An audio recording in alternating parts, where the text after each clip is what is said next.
Welcome to the Tales TV.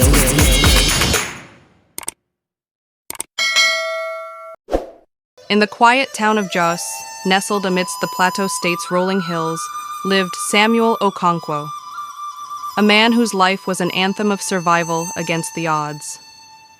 Samuel's story is one that grips the heart, a narrative woven with threads of loss, love, resilience, and redemption. Samuel grew up in a simple home where love was the currency and laughter was the daily bread.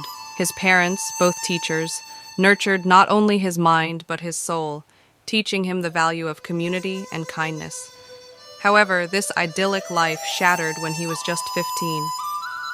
A sudden, devastating flood swept through their town, claiming the lives of his family and destroying everything they had known. Left orphaned and alone, Samuel wandered the streets, his heart heavy with grief.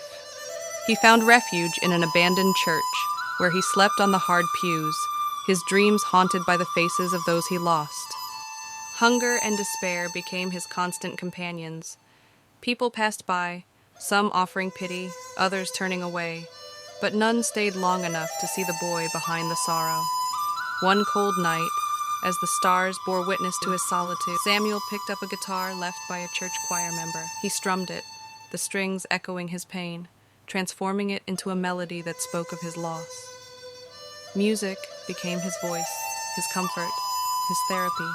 He played at street corners, in markets, anywhere a soul might stop to listen.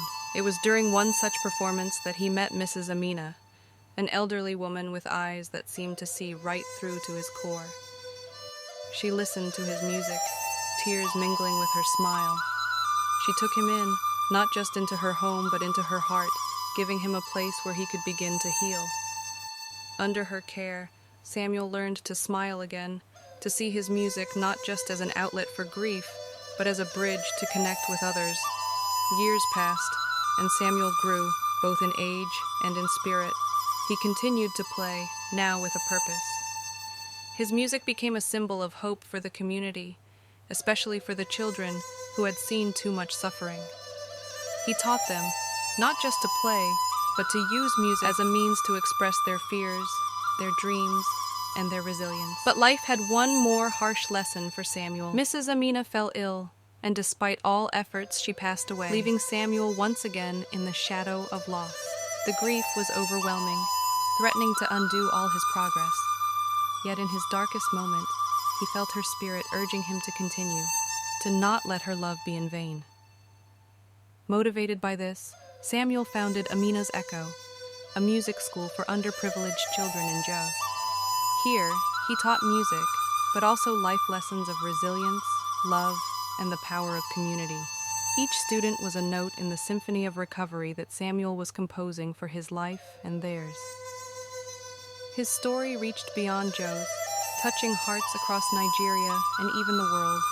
During a particularly emotional performance at a festival, he shared his journey through song, tears streaming down his face, his voice a blend of strength and vulnerability. The audience, moved by his story, rallied around him, providing funds, instruments, and support for his school. Echoes of Endurance became more than just a school, it was a movement. Samuel became not just a teacher, but a symbol of what it means to rise from the ashes of one's past. He visited communities hit by disasters, using music as a balm for collective wounds, showing that even in the deepest despair, there's a melody waiting to be sung. Today, Samuel's life is a testament to the enduring human spirit. When he plays, whether for a crowd or for the stars on a quiet night, his music carries the weight of his past, the love of those he lost, and the hope for those he now nurtures. His story, filled with tears and triumphs, remains an emotional journey, reminding us that from the deepest well of sorrow can spring the purest notes of joy.